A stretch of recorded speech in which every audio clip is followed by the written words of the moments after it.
1852 খ্রিস্টাব্দে সংবাদ প্রভাকর পত্রিকায় কবিতা প্রকাশের মাধ্যমে সাহিত্য চর্চা শুরু। বাংলা ভাষায় প্রথম সার্থক উপন্যাস দুর্গেশ নন্দিনী, প্রথম কাব্যগ্রন্থ ললিত তথা মানুষ। এরপর জনপ্রিয় উপন্যাস কপালকুণ্ডলা, মৃণালিনী, বিষবৃক্ষ, ইন্দিরা, যুগলাঙ্গুরী ও চন্দ্রশেখর, রাধারানী, কৃষ্ণকান্তের উইল, রাজসিংহ, আনন্দমঠ, দেবী চৌধুরানী, আরো কত।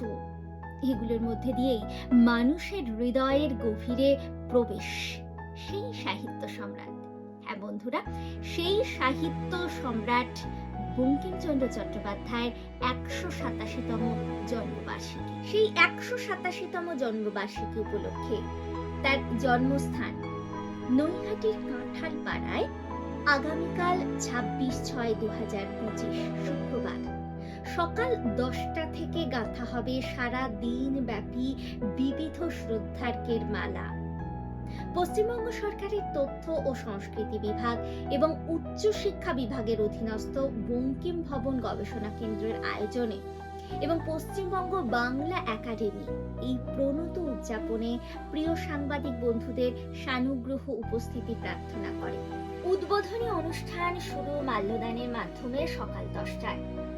সাহিত্য আলোচনা হবে বিকেল ঠিক 4টে। আলোচক থাকবেন মাননীয় রণজিৎ দাস, উজ্জ্বল চট্টোপাধ্যায় এবং দেবর্ষী সারণী। বিকেল 5টায় মনোজ্ঞ সাংস্কৃতিক অনুষ্ঠানে। তাহলে বন্ধুরা আসুন, আমরা এই অনুষ্ঠানে সাহিত্য সম্রাট বঙ্কিমচন্দ্রের প্রতি শ্রদ্ধার্ঘ্য নিবেদনে সকলের সঙ্গী হই এবং এই রকম শ্রদ্ধার্ঘ্য দিতে আপনাদের কিন্তু সব সময় শুনতে হবে। এই সমস্ত খবর পেতে অবশ্যই জানতে হবে, আর শুনতে তো হবেই 91.2 FM রেডিও সুন্দরবন।